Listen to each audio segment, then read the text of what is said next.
Informative, interesting, intelligent. President and CEO with the Tucson Metropolitan Chamber, Amber Smith with news from the Chamber. Hello, and welcome to the August edition of News from the Chamber. I am Amber Smith, the President and CEO of the Tucson Metro Chamber, and we're recording this podcast right here in the Business Radio X studio at Stewart Title on Broadway in Tucson, Arizona. This month's conversation will focus on the construction industry in Tucson. Construction's long been one of the primary industries in Tucson, and according to a recent report, Arizona added an additional 75,300 private sector jobs in the past year, meaning 1 out of every 4 of the new jobs is in the construction industry. Pretty big numbers. So between an increase in the number of housing permits throughout the region, many large-scale projects being built downtown, the announcement of many companies moving into Tucson, the construction industry is experiencing considerable growth. So to speak about this topic today, we have 3 experts in that industry. I'm going to start with Tim B. He's the Southern Arizona Director for the Arizona Builders Alliance. Tim has a long history in politics, and he served as the Senate President in the Arizona State Legislature in 2007 and was Vice President at the U of A before coming over to ABA. Welcome, Tim. Pleasure to be here. And also we have Brad Lloyd. Brad is the Vice President of Lloyd Construction. Brad's father, Bill, started the company back in 1969, and now Brad and his brother, Bill, run the day-to-day operations. Signifying Brad's leadership in construction, he is this year's statewide chairman of the Arizona Builders Alliance. Welcome, Brad. Happy to be here. And rounding out our speakers and guests today, we have Miss Alice Templeton, the Business Development Director for Barker Contracting. Alice has extensive experience in construction and public relations, and also has been known to belt out a few tunes from time to time, and you'll note that through her speaking voice. Good afternoon, Alice. Good afternoon. All right, let's start with an issue that is near and dear to the Chamber's heart. We are very engaged right now in workforce development. For us, it's not about us putting on programs necessarily, but identifying all of those pieces to the puzzle happening in the area of workforce development and seeing if we can bring all of those things together. So I'm going to start with Tim. What would you say is the current status of the construction workforce? So we're hearing it from our members across the board that they need more workers to employ in their companies, and we're facing, I think, what's probably a result of decades of removing programs from the high schools where children have the opportunity to experience the trades. And so our workforce is averaged age between 50 and 70 for a large part of what's out there in the industry. And so we're facing both the results of the need for expanded workforce because of growth in the industry and new jobs being required to meet that growth, but also folks who are choosing to, or they're reaching the point in their careers where they're retiring. And so both of those demands are creating a tremendous need for us. So would you say, and I'm going to direct this at Brad because you were knee deep in construction right there during the recession and coming out of it.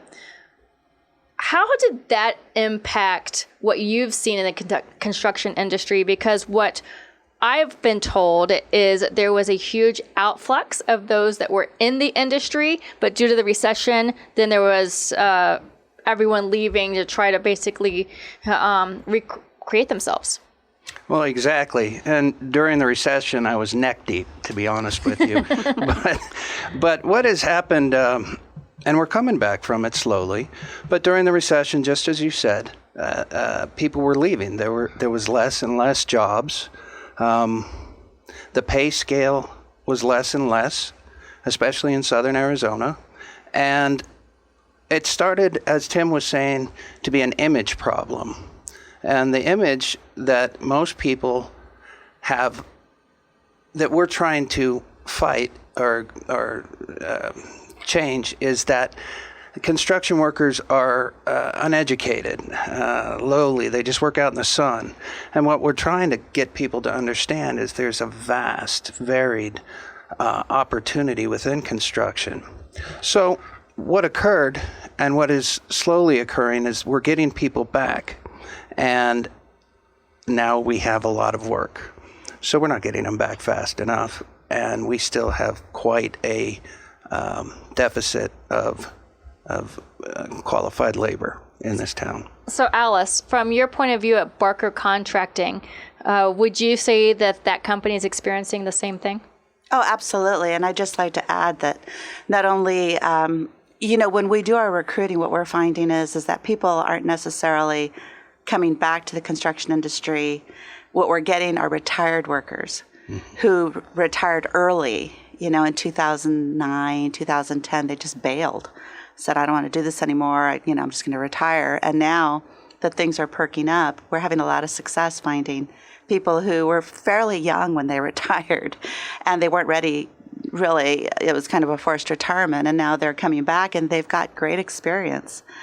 So it's a very valuable, I think, and underrated part of the workforce that we're exploiting as much as possible. Maybe exploiting isn't the best word Taking for it. advantage of. Well, we're jumping on that opportunity because we're all working and looking really hard. So let's talk about, you said, great skill sets. What are those skills that companies are looking for that seem to have been lost? Well, good question.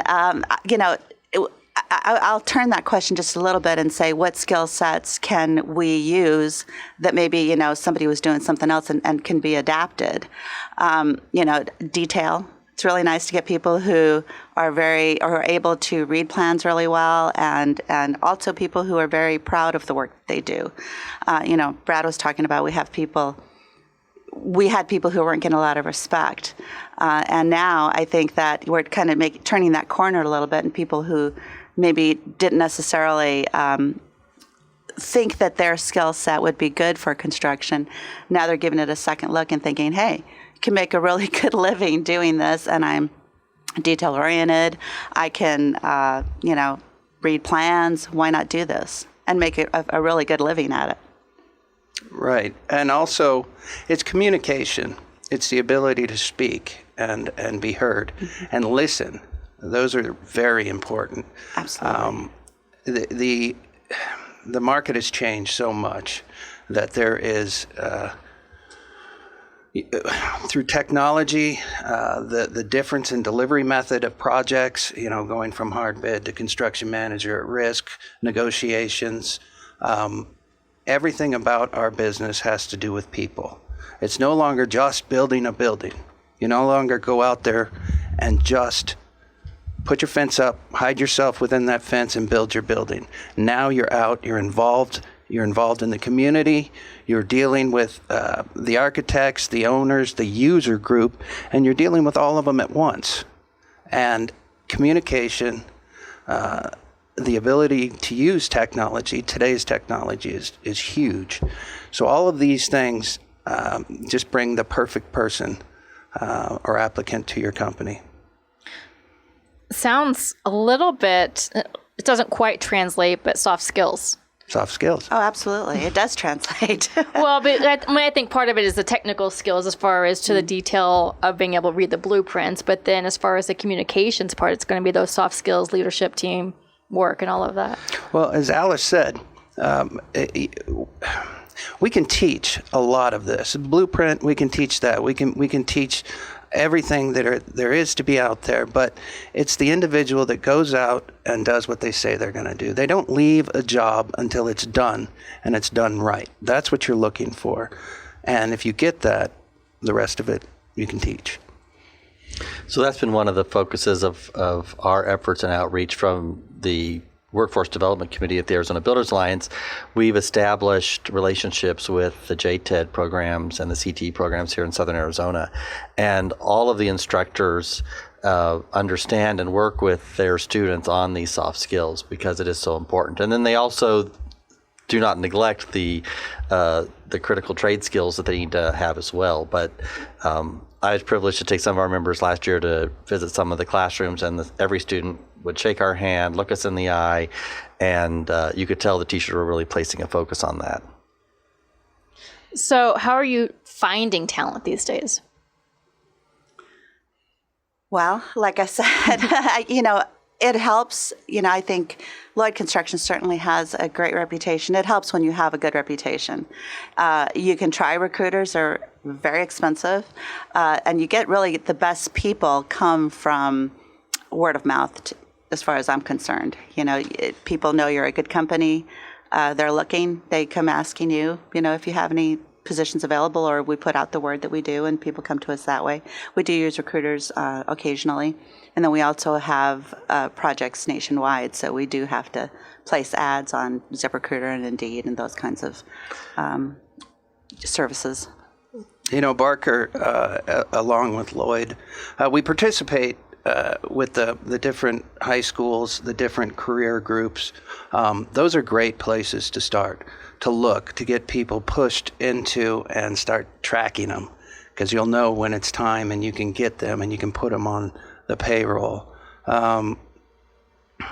Word of mouth is huge, because that's what you're looking for. You're looking for people who other people trust.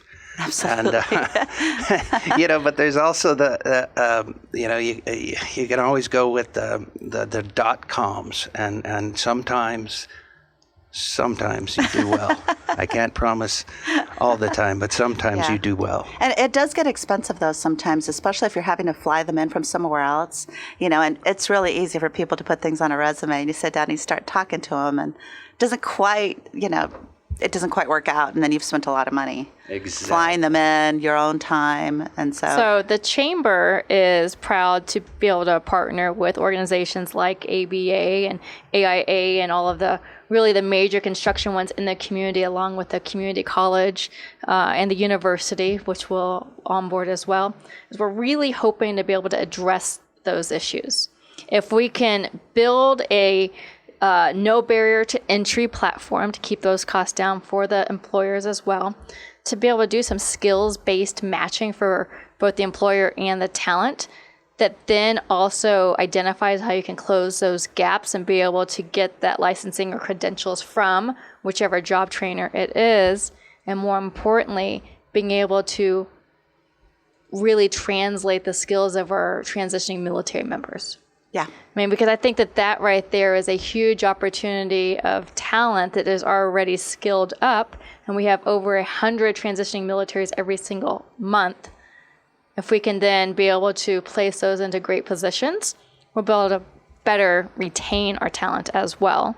Yeah, and as you know, Amber, we've been involved in that program. Yep. It hasn't quite worked out for us, the way you want it to yet, but we have really high hopes. We understand that, it's way early in the process. Well, so when you're talking about the, is it the TAPS program? Which one is it? The workforce, veterans in the workforce. So what we're hoping to do is utilize programs like that, but centralize being the key word. Yeah. All of the different programs, so that talent has one place to go to where they can set up their profile. They can then trigger other resources available to talent, such as housing, childcare, food security, transportation. So because we know that workforce and being able to have a job and retain it isn't just dependent on having a job. So with this platform that we will be launching specific to the construction industry on the first phase, we'll be able to connect all of those pieces. You set up your profile, translate your skill set, you qualify for X, Y, and Z potentially from our nonprofit community helping in these areas. Here's where you can get the certification, and then it'll be up to the employers on that part. So I think it's really, the adage, it takes a village.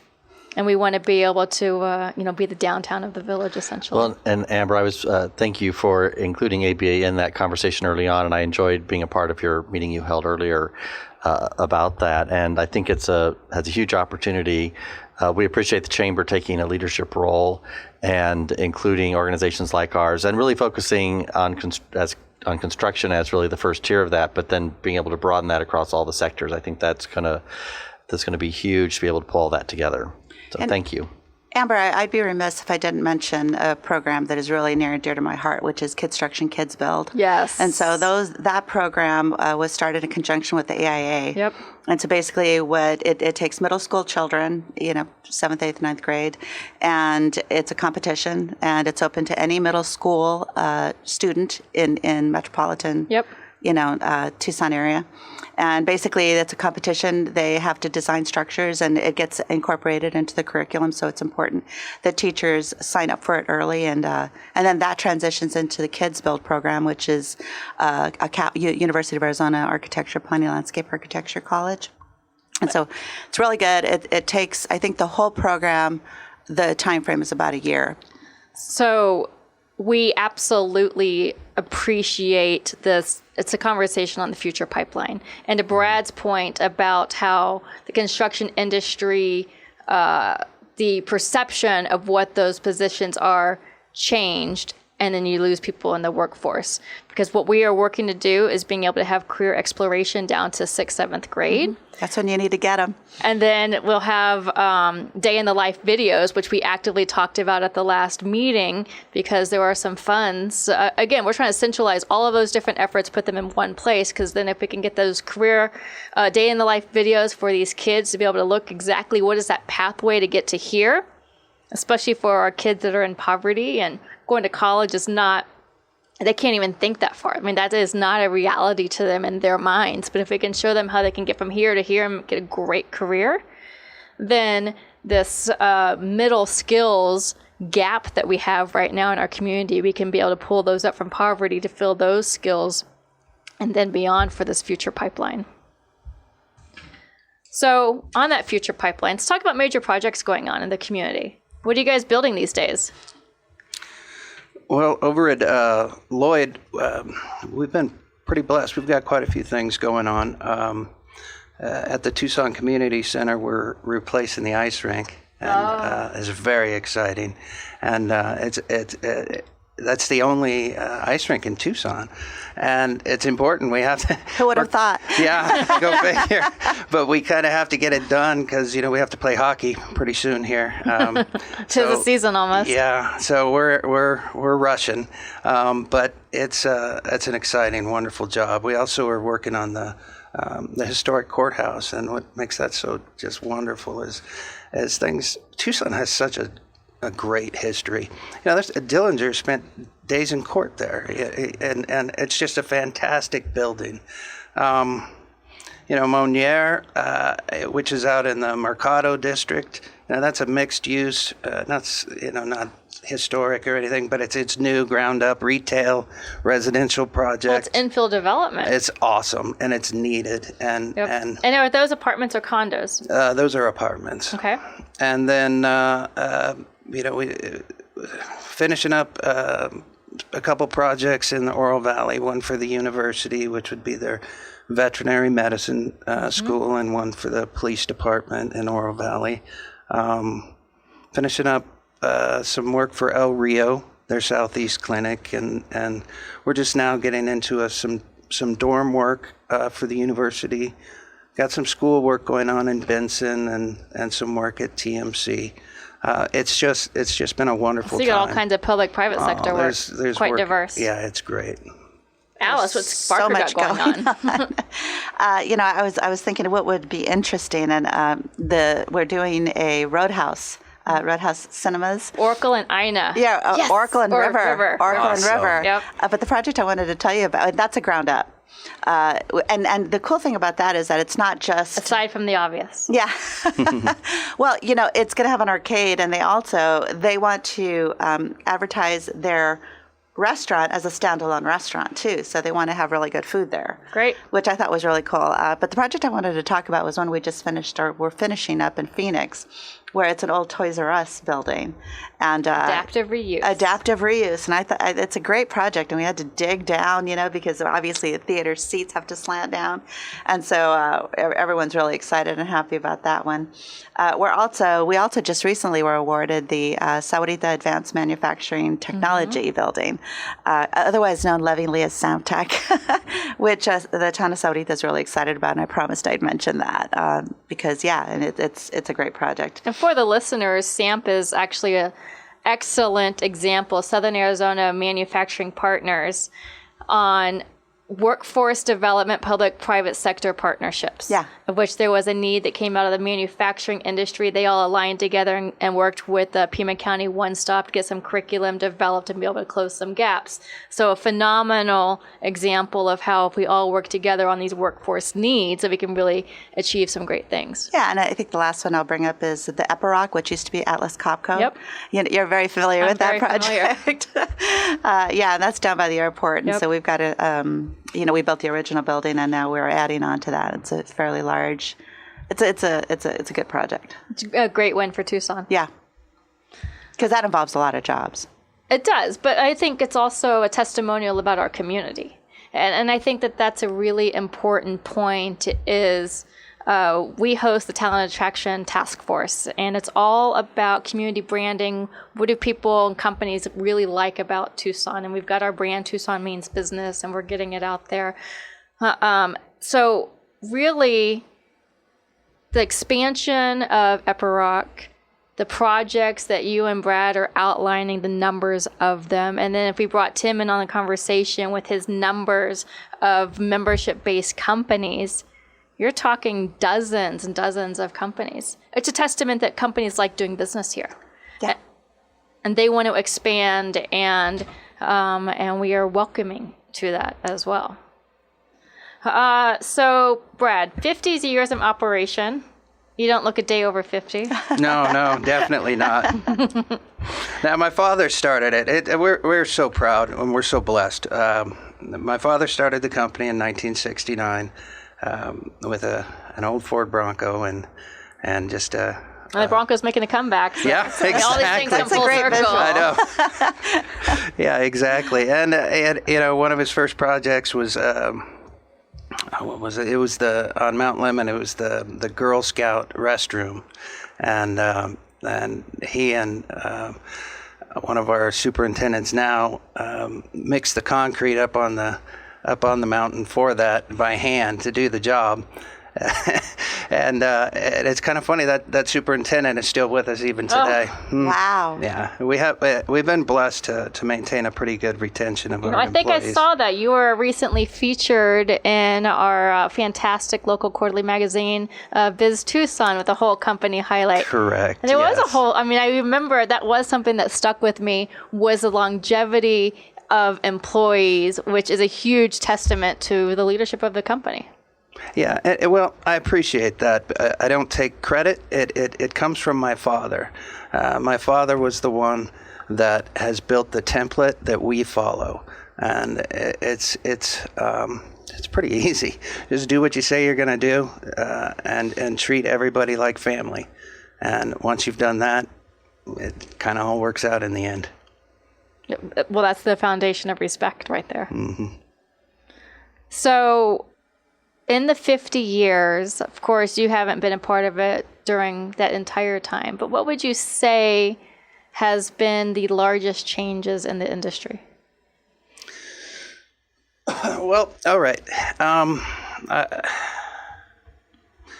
I think the largest change in the industry in 50 years is also an incredibly beneficial change, and that would be switching from the hard bid process to the construction manager at risk or design build process.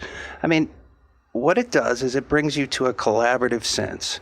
It makes the most sense in the world to involve the contractor, the engineers, the users, the architects, everybody, and get them all in one room and talk about not just what you want it to look like, but how you want it to be used, how you want it to function, flow, and then you ask us, the contractors, what's the most cost-effective way to do this? How do you put this together? Is this possible? What materials are? What are they costing right now? And that process is just an amazing innovation that has happened, and I'm just proud to be a part of it. I love every bit of it, and I think that change from the hard bid, the old, just get a set of drawings and come 2:00 on Wednesday, low bid gets it. Yeah, and you get what you pay for, and too. you get what you pay for, to a situation where everybody's worked together. And hard bid wasn't always the lowest cost. Oh, no. Hard bid has proven, there's been studies that have proven over and over again that design, build, and construction management are an exceptional savings on the overall towards what somebody would bid a hard bid job at. Yeah, we wish everybody would do it. And everyone doesn't. No? It's hard to understand. We had to fight this battle a couple decades ago at the legislature and got this established, and then not this last legislative session, but the one before, legislators who thought they were going to save money put in the hard bid, snuck it into the budget last night. And then we spent this last legislative session trying to educate lawmakers about why it was important to retain what we had before. And lawmakers believed that, and we were able to get that overturned again. So that was a legislative victory for us this last year. But it just showed us the importance of continuing that education process so that people can understand exactly, the value of not going the direction of hard bid, but keeping the design build. See, that right there is a perfect example of why Lloyd Construction has been a member and of the ABA for as long as they have. They truly work. The ABA was the impetus behind turning over that bill, and that bill was specifically aimed towards K through 12. And there is no place other than that is more in need of construction manager at risk or design build than K through 12. So, since a lot of our listeners are likely not in the industry, walk it through for me, please. The difference between the hard bid, at risk, and then design build. You want me to take this? All right, I'll take this. Seems like I'm talking a lot. All right, so the hard bid is basically, as I said before, you'll receive a set of drawings. Everybody gets a set of drawings and specifications, and then they're given a time and a day, and they at that time in the day, exactly, you turn in a price. Right. And what that turns into is kind of an adversarial situation, because you had to be low. You went as hard as you could to cut as much as you could off of that job to still make a profit and build the building.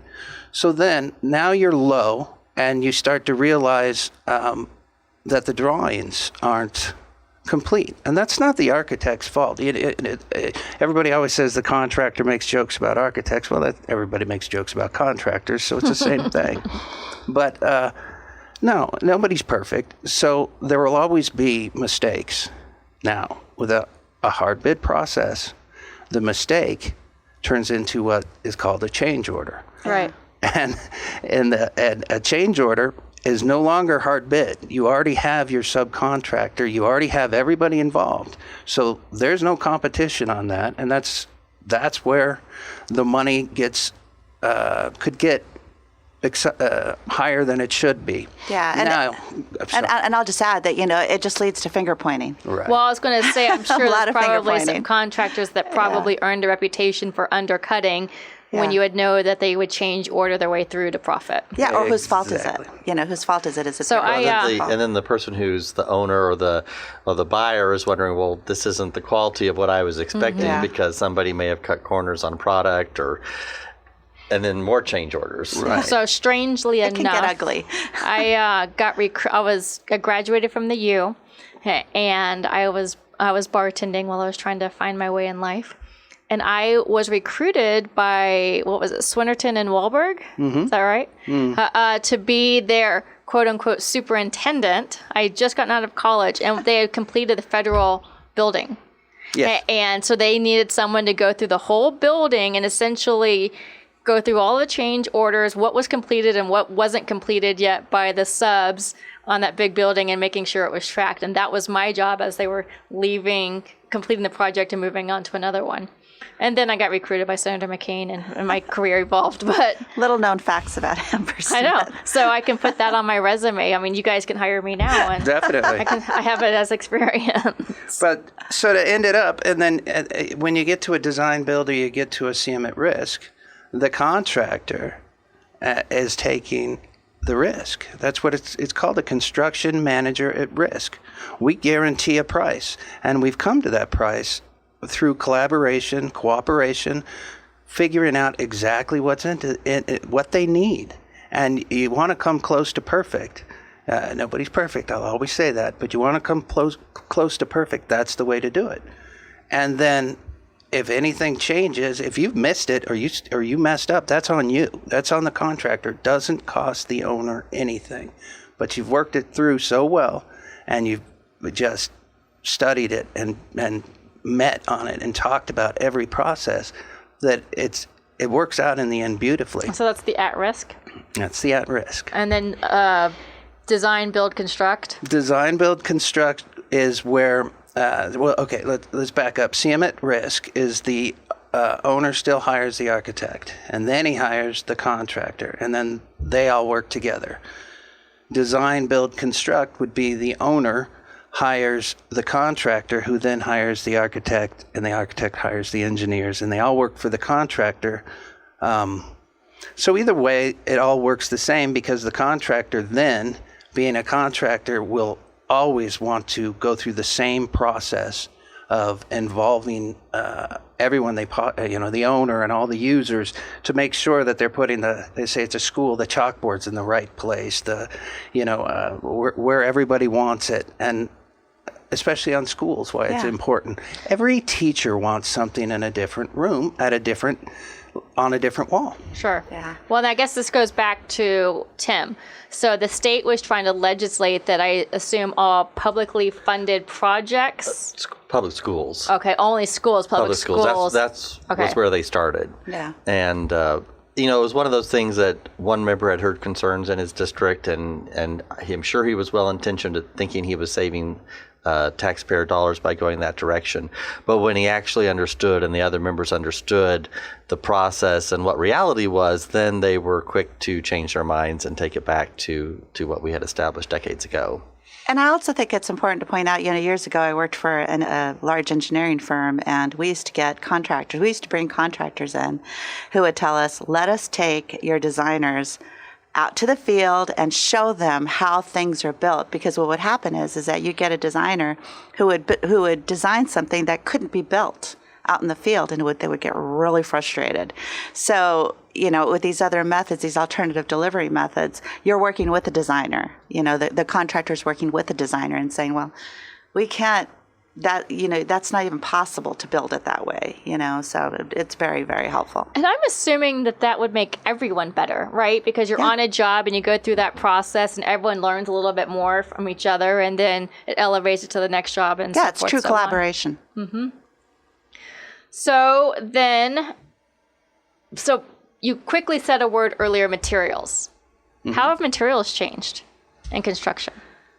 Materials are a basic commodity. As a contractor, Barker does it as well as we do. We have to study them. We have to be up on them constantly, because at any given time, they fluctuate. Different things happen. Different countries need it. And it spikes, it lowers, it drops. And you need to know when you to be able to order and what materials to use to save the owner the most amount of money. And that's what CM at Risk or Design Build truly helps with, because we can pre-order, we can phase projects so that if we know that we need a bunch of steel, but we know that there's going to be a steel hike coming, we can order it early. Yeah. So what about innovation in materials, the actual physical, meat and potatoes of it, the block? What is I'm gonna leave that one for Brad. Everyone can't see that. Everyone's turning to Brad. All right. Well, the innovations of material. There are He's trying to pick his favorite one. Yeah, I'm trying to think of it. There are constant innovations in material, and they construction is a business like any other, but we are a business of, we have to satisfy the owner, which means we have to do it of the highest quality. We have to do it expedient, and we have to do it cost effective and safely. Mm-hmm. And that safely should have been first. And so that when new items come out, if they are true to those parameters, they get picked up immediately. There's all kinds of things that come out, different types of rebar that are of composite materials, different types of roadway that are of chewed up tires. One of the things I truly like are the playgrounds made of recycled material. I think we all like those. I like playing on them personally, but it's any chance you get. The parts that we truly like are any chance you get that you can reuse material and be responsible with the way you build. So different types of drywall, different types of board that are used.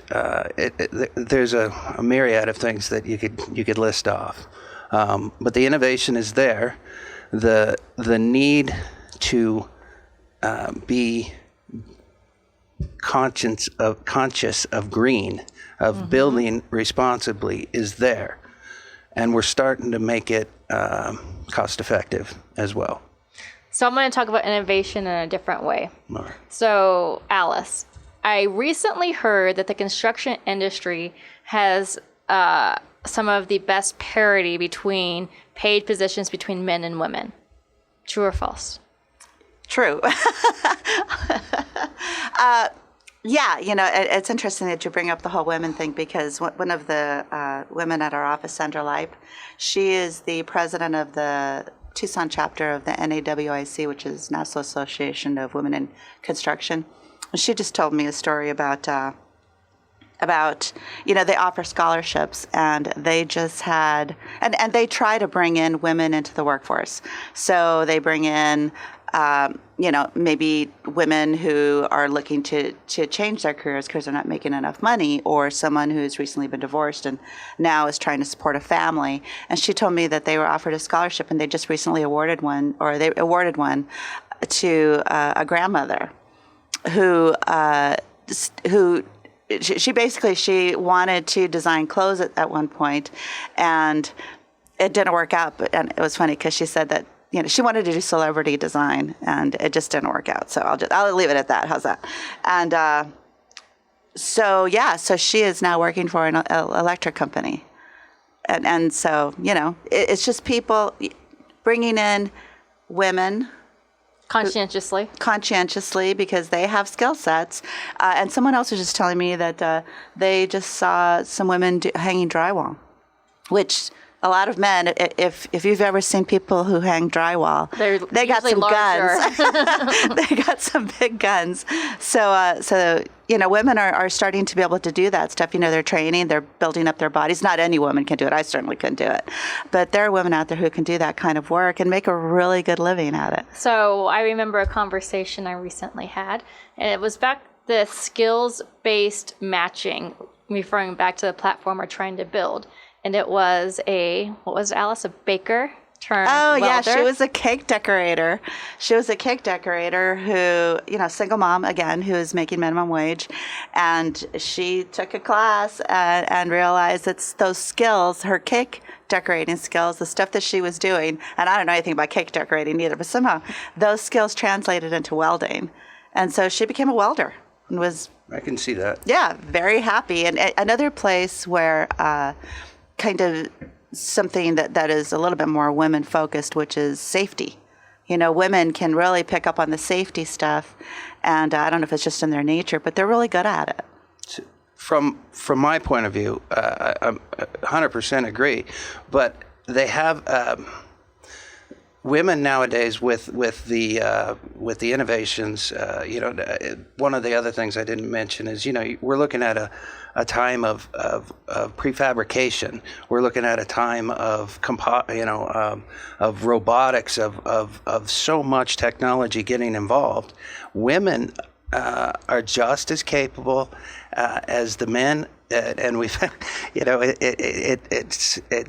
we find that they're, when we put them in positions of authority, it tends to be they're more to the point, to where they are checking everything and making sure everything gets done. It gets done properly. And it probably goes back to some of those soft skills you were talking about earlier. Women very good with the soft skills. I'm sorry, I didn't mean to cut you. No, I have to agree. I was going to say it. My wife, she is very good at getting everything done, and I'm very good at leaving big messes everywhere. So The multitasker, yeah, right? she's the multitasker. So you can obviously see, all of us know, and there's plenty of room everywhere. They're Yeah. from welding to masonry to drywall to framing. Everything nowadays, you're no longer using a handsaw. You're no longer using a hammer. You're now using nail guns, skill saws, miter saws. Everything nowadays has put construction is on an equal ground. Anybody can do it. And not to mention the people in the office. We need people who are estimators. They can be really good at that. Coordinators, project managers. Women are really good at that. So what does the future of construction look like?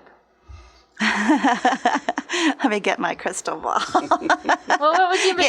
Things are changing a lot. It's like Brad said, you probably, I'm sure you've seen the videos on some of the Facebook or LinkedIn where you have robots, who can put up drywall, and you have robots that can lay bricks, and, they don't get tired, and they can work 24 hours a day, and they don't need a break, and they don't want to raise.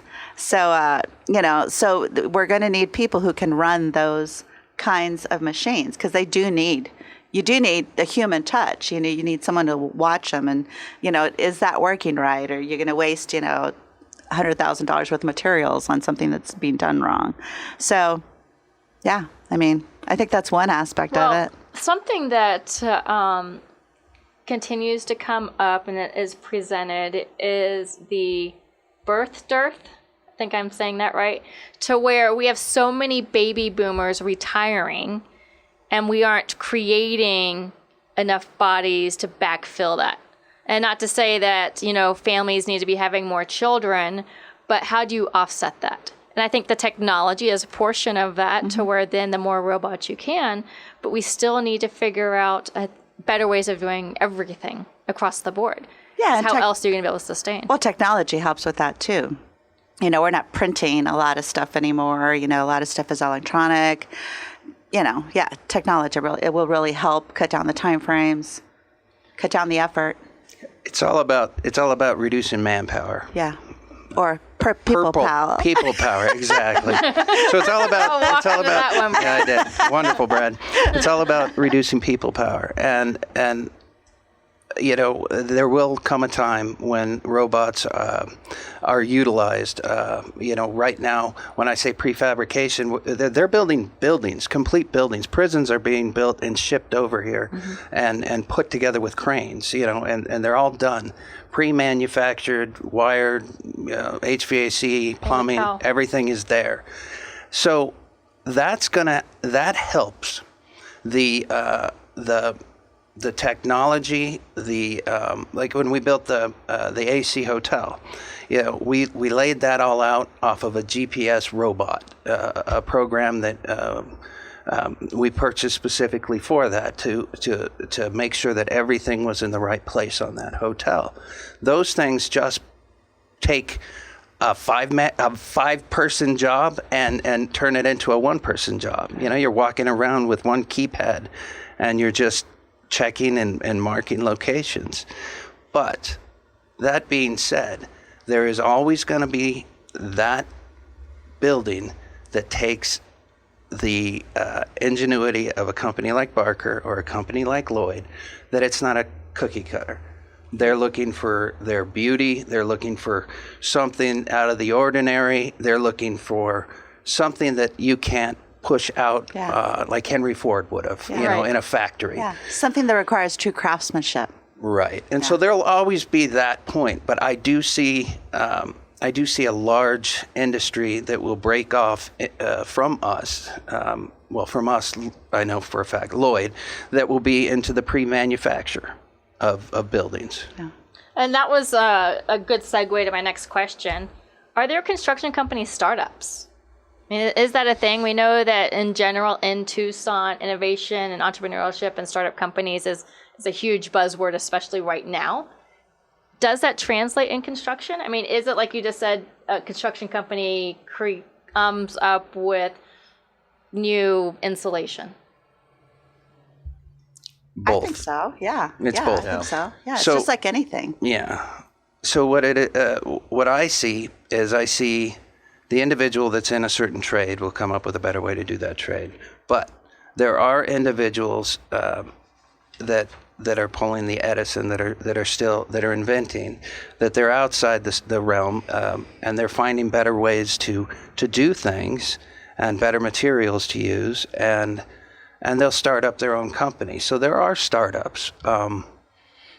They're few and far between as actual single entities in our industry versus if you look out at the University of Arizona, I mean, they've got startups going on everywhere. That school is amazing. But for our industry, it's typically a company that is involved in that trade that will break off and better that trade. And that's how they will start their company. So Tim, what about policy-wise of innovation? What is the future, or maybe not even innovation, but what does the future hold policy-wise for the industry? So we've had a lot of support in Arizona over the decades. Obviously, construction is one of the major contributors to our economy, and our leaders recognize that. I think for us, our focus on the next generation at the Capitol is going to be there for a long time. And one of the things that we're continuing to advocate for is the expansion of support for our JTED programs in the schools. I think a lot of us see, past eras where, you could go to a shop class or industrial arts program in any of the high schools and have that exposure. And in the 80s and 90s, just because of costs and other reasons, the school districts had to shut those programs down. And then the JTEDs emerged to kind of take the place of that, which we're very grateful for. But we just see a greater need all the time so that students, our organization sees pathways into the industry through high school, through community college, through trade school, through the universities. And so we want to see lawmakers continue to invest in that next generation and help to address the workforce issues for us. And that's probably an issue that we'll continue to pursue every year. How is the college and the U of A helping the construction industry? So we have a strong partnership with the engineering school, and it's not a new partnership. It's been one where we've worked together for many years, and I want to put a plug in here for our Lloyd Scholarship Program. The Lloyd family has been involved for a long time in supporting that, and we're very honored to be able to host their scholarship, and they do a great job helping to raise funds for that every year, and we have a special dinner with the students and give them their scholarships through the Lloyd Scholarship, and that's a very important partnership. We have started a chapter at the university, an ABA AGC chapter, and work closely with the student leaders of that chapter and our members, companies engage. Barker Contracting, again, is a big partner in that and hosted some of the student lunches last year. And it's been a very positive relationship, and one that we foresee continuing to grow in the future. Are there any specialized programs that, if you were king for a day, you think would be the most impactful for the industry locally? Oh, we'd love to see a construction management program down here at the U of A. Right now, it's obviously the sister university up in Phoenix that has that program, and ABA. University that shall not be named. Yeah, ABA works with them as well up at our sister office in Phoenix. But I just think there's a real need for us to continue to expand those programs, and we'd love to see that down here. Brad, same answer? Exact same answer. Alice, you hearing the same thing? Yes. More or less. So how about going broader? Not necessarily just a program that the university puts on. If you were queen for a day, what would you like to see in the construction industry or add to, change, what have you? Wow, that's a tough one. I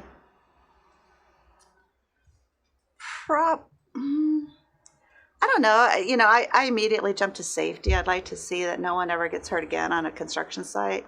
That's so benevolent of you. I know. We'll come back to you. Women are good with safety. I know. Tim. I think just a general understanding by folks that there are really valuable opportunities and careers. You could really find a good salary and be able to support your family through careers in construction. And it's so diverse. There's so many different things you can do, from the design level all the way through, hands-on construction to managing. There's just huge opportunities. I wish people could understand that. Can I change my answer? I mean, in my head, I was going the same thing. Like, that was mine too. That was good, Tim. Brad? Yeah, I still get to go. So I'm in agreement with Tim. But what I was going to say is I'd like to see the vision that you're putting forth, where there's actually access for everybody, access and information, and I know it sounds trite, but one place they all go and look, and that spreads them out and shows them what their next step is. That's the hardest thing for kids, for ex-cons, for veterans to do at this point in time is figure out what's next. How do I get into this? I get calls all the time. My son wants to be a welder. What does he do? And I have to point them in a direction. And the obvious direction now is get them hooked up with a company, but that's not the true direction that there should be. What you're talking about, that's a vision, and that's correct. There should be one point where, like a spider web, everything goes out from there, and you can just go to it and you understand what to do next. That's what I'd like to be if I was queen for a day. Another great visual. So I want to be a little self-serving on that one. So with this vision of it, we are going to be implementing it, like I said, with the construction industry first, to be able to onboard the career exploration, the career paths, etc. But there's a second way that we are also looking at implementing it too, and that's over in the 85705 zip code. To the credit of the city of Tucson and Arizona State and Pima Community College, somewhere along the way, they all realized they were working within that zip code on different initiatives. And someone said, why don't we all work together? And they are doing the Thrive in the 05 initiative. What my vision for that is to be able to take this technology that we have earned, I guess if you can, for the next 3 years, that we're funding for the next 3 years, and lay it in that zip code, which for our listeners is one of our lowest income area of the working poor. And if we can have success in being able to build a coalition there, get access to those individuals that are working in that area or are business owners in that area, and see what skill sets we have in there and look at it kind of from the backwards way, I guess you will, because once we launch the entire platform, it's going to be the forwards of you have your talent there and you have your employer, and we're going to base it on industry. But going backwards, what skills do we have in a particular area, and what skills do we need in that particular area, and then connect it that way. And doing it also through those schools. We've got Flowing Wells, we got Amphi High School, middle school, all right there. So we can really, I say the tree, I like your visual better of the spider web, because it really is that. And we know that careers are no longer, I have to try to do this, say it because normally I can wave my arms. Careers used to be very linear in moving like a building upwards, and now we know that it's more of a car changing lanes across a freeway. And if we can be able to use this technology, process, and people, because it takes all three, this is not plug and chug, I think we can affect some real systematic change in our community, starting with our lowest area. And be able to build those resources or build the access to available resources in those areas of transportation, housing, food security, and childcare. Yeah, and use it as a template in other communities. That's once right. you've verified that it works. That's right. And that really is the goal. It is, this vision that I have is to create a national platform. And we actually do have some traction, federally, as you're aware, to be able to try to get that done. So, as regarding talent attraction and retention, we can end up being the leaders in the country, and hopefully that would alleviate some of the strain you're having in being able to fill positions. Any final comments? Appreciate your focus on this, on our industry. It's needed. We're just really proud of our industry and want people to understand it and appreciate it and come be a part of it. And we thank the Chamber for putting up us at the top of your list for inclusion in your project. Brad? Yeah, just thank you very much for having me here today and allowing me to speak. I'm appreciative of all of these organizations and all that you do to further our industry. How about contact information? Why don't we start top going bottom? Tim, Arizona Builders Alliance, best way to contact you. What programs are there available for people to get involved in? So probably come to our website. Just Google us, azbuilders.org, and to get on our website, and all of our programs are there. Our contact information is there. And I'm available anytime if you want to have us come talk to kids or talk to your organization about what we do. What about Construction Career Days? So Construction Career Days is an important community event that happens in November, and I think over 2,000 students are expected this year to be a part of that. A great opportunity to have your students check out the industry and see what's available. And the scholarships that from the Lloyd Family Foundation, or just Lloyd Family Scholarships application process? Contact ABA and we can help connect you into the scholarship application process. Brad, someone wants to reach out to your company. What's the best way? Well, typically, the best way would be to go through our website as well, which is lloydconstruction.com, or call our front office, 520-884-9821. Or, you could always email me personally, brad@lloydconstruction.com. Alice? Barker1.com. It's fairly easy. As in the number one, or O-N-E? O-N-E. Thank you. It's barkerone.com, and I always make sure to spell that out when I'm telling people that. So thank you. That's the easiest way, and you can contact any of us through that through our website. And I'm going to take it that both Lloyd, Barker actively hiring throughout the year?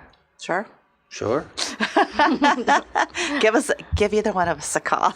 Absolutely. All right. Well, I appreciate everyone being here today. Again, thank you so much to Tim B. from the Arizona Builders Alliance as the Southern Arizona Director, Brad Lloyd, Vice President over there at Lloyd Construction, and Alice Templeton from Barker Contracting. This is Amber Smith, joining you on this August edition of News from the Chamber. Thank you so much for tuning here. Business Radio X studio at Stewart Title on Broadway.